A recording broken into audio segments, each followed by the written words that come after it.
The outstate indoor cross track meet was in the industrial field house, and in the board up there was this guy Steve Hoag's name. He had a mile record. Some of you look like you are old enough to have known Steve, and some of you may not know him. I'm going to try to cover a lifetime of 70 years in hopefully a dignified way, and at the same time give a little picture of what Steve was like and why he is so deserving of a lifetime contribution to the work.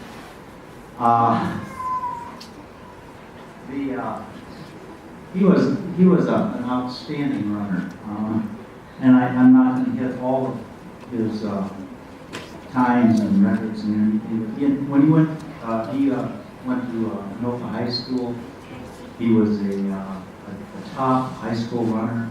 As I mentioned, he had this indoor outstate record. I'm sure you all were glad to hear about that. But he followed in the steps of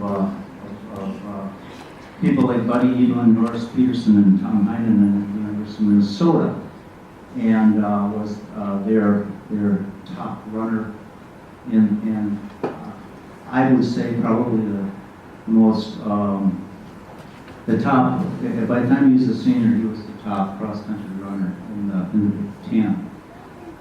He had tremendous success. He also had, because of who he was, had a couple of stumblings. He was such a driven runner that there were a couple of occasions where he literally ran himself into unconsciousness.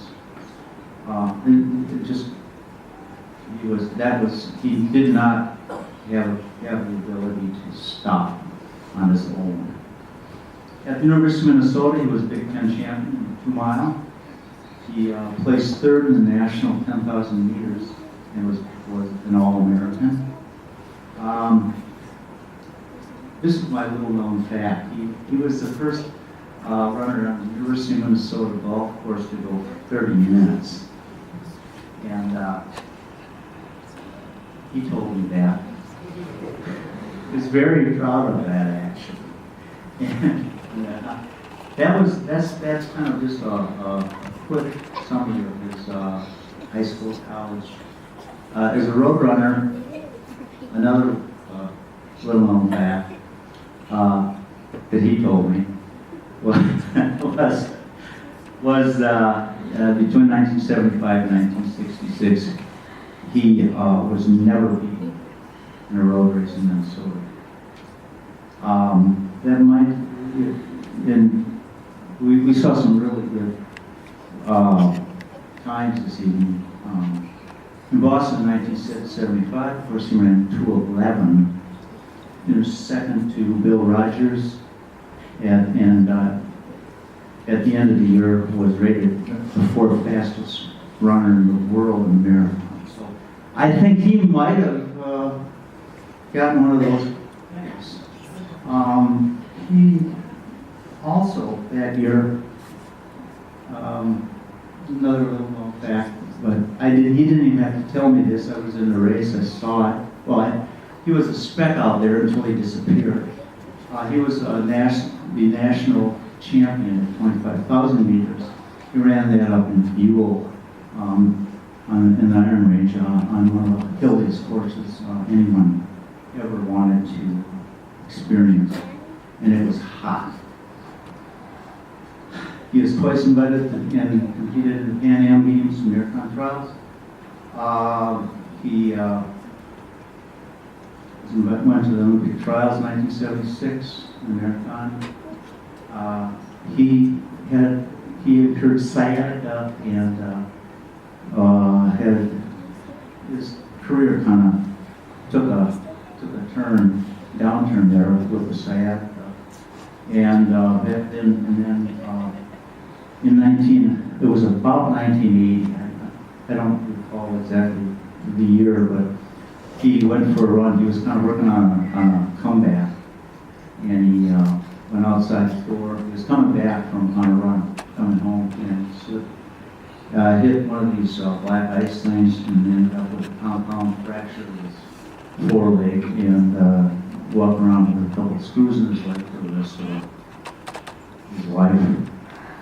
And then a few years later, he was in a car accident and seriously injured. He continued to run through all of those kinds of situations. He was a bit of an entrepreneur. I remember in 1975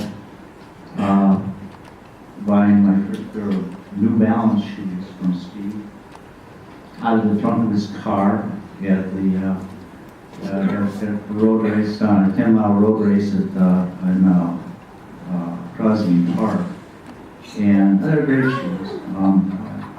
Since that time, I bought exactly one other pair of shoes from somebody, either from a company other than the one that Steve was involved with.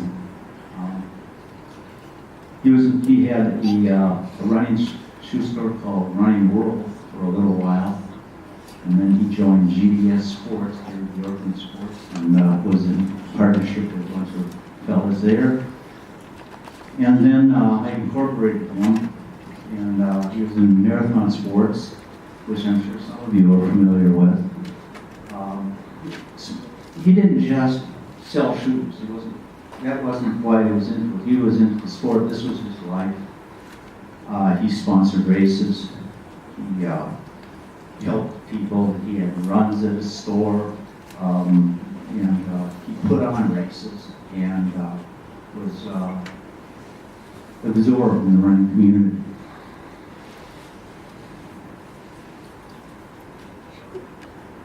He also was a coach, and a lot of people probably who are aware of Steve's involvement knew that he coached in Minnetonka High School with Jeff Renman. Well, long before that, he coached about 3 or 4, 5, 6. I think it was 5 kids total. They didn't have full teams at LaSalle High School. And he'd take these kids out and run, he was trying to get them to be competitive. They were trying. He had me come along a couple times with them. They were working at it.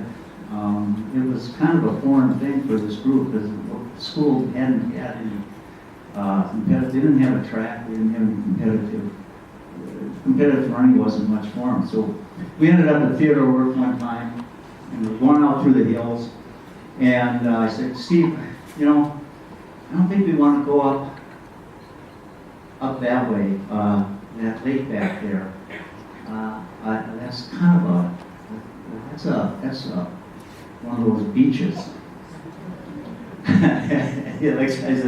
He goes, really? I said, yeah. He said, look, he says, it's like 35 degrees out here. No one is going to be out there. I said, okay.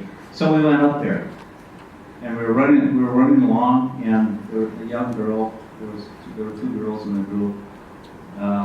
Was behind us a ways, and all of a sudden she starts screaming. There was one of those people down there.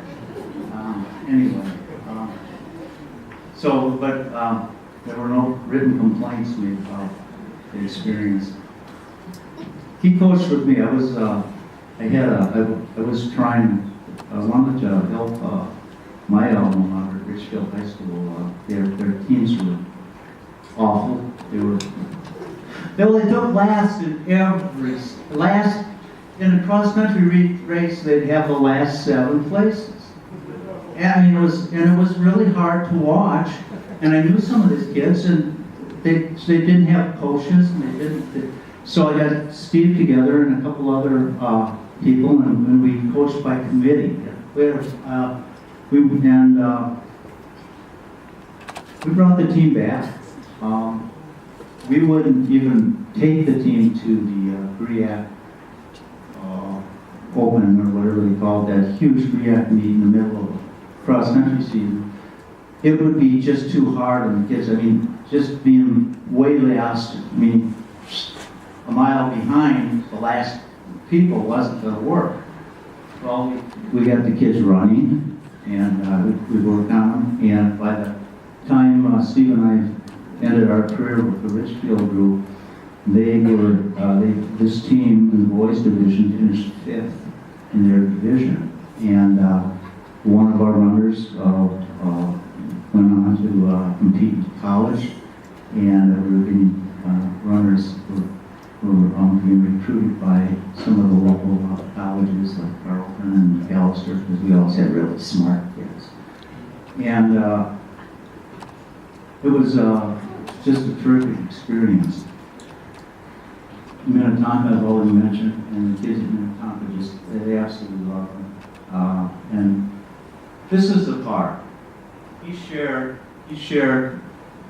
his love and involvement with running with everyone. And it wasn't just about winning. It was about being involved and being a participant. And it was about the people, and it was so much of it was about the kids. And he was just very concerned about the people that he was working with as a coach. And those same kids, of course, were coming through the store. And he was sharing his life with them. A good friend of mine, after Steve passed, I was talking to him, he says, and he'd run with him at the University of Minnesota. He said, you know, Steve was like one of the best runners I ever knew. And he was a world-class runner, and he was terrific. He says, you know, I've known quite a few really good runners. He said, but he was the most humble guy. He didn't talk about himself. He just talked with you about what you were doing, and he was always just a part of the conversation. It wasn't a show or a spotlight having to be on him. And as a result, I think he did a great deal for a lot of people. He touched the communities. But I suspect most of you have been to marathon sports. I suspect most of you have been in races that he was involved with and part of. You know, I'm sorry, this is long. I really apologize, but I'm going to tell you one more thing, and because this is why he is so deserving of this lifetime involvement award. His relationship with the community, with young runners, with older runners. I don't know if Doc Amber would be like 90-some years old. And he was in his 80s and 90s, and he would be always going into the store or contacting the store and letting, because he wanted to talk to Steve. He wanted to tell Steve about what he was doing and that. And there was I was at the YMCA downtown, just to commute. I'd run in and take a shower, go to work. And there was a big guy there, and he had huge feet. They were all like size 13 or something like that. And but he had these running shoes on. I was talking one day. He says, going out for a run. He says, oh, and I said, I'm going with this really good friend of mine. His name's Steve Hoag. He goes, Steve Hoag. Really? He said, yeah, he's a friend of mine. He's a really good runner. He says, let me tell you something about Steve Hoag. He says, I don't talk about this too much in the locker room here, should I? I was in prison for still what? And somehow Steve Hoag found out. I think he'd seen something on television or something about a feature on prisoners needing shoes. So that guy I had these big feet. I couldn't participate in, I wanted to try running. I couldn't participate in this stuff. I needed to do things. It was part of my rehabilitation program. That guy went out and special ordered shoes. Brought them out to me. He gave me. So I did it. I don't know. I'd never heard of that. I'd known him for, at that time, about 30, 35 years. Anyway, he was a very special person. My sons grew up not being really that sure what his role was in the family, but it was probably better than being an uncle, and he helped them along. They both were runners from early childhood, it's called, and both were all-state runners and college runners, and continue to be active today. One of them is one of those nutty ultra guys. But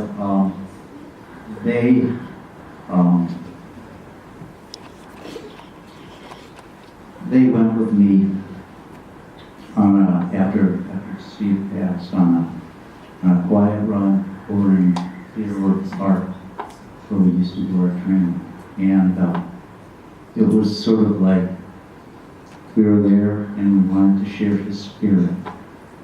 And I don't think there are that many people who after a lifetime of being involved in any activity could possibly be more deserving of an award like this. So I hope I didn't. I've got other stories, but I probably should keep them to myself. Gary Hoag is wife of 45 years.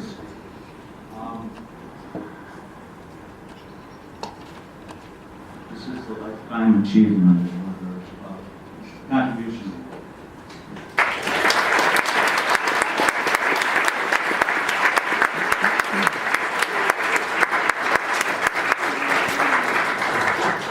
I know I'm sure it's already taken a lot of time, so I just hope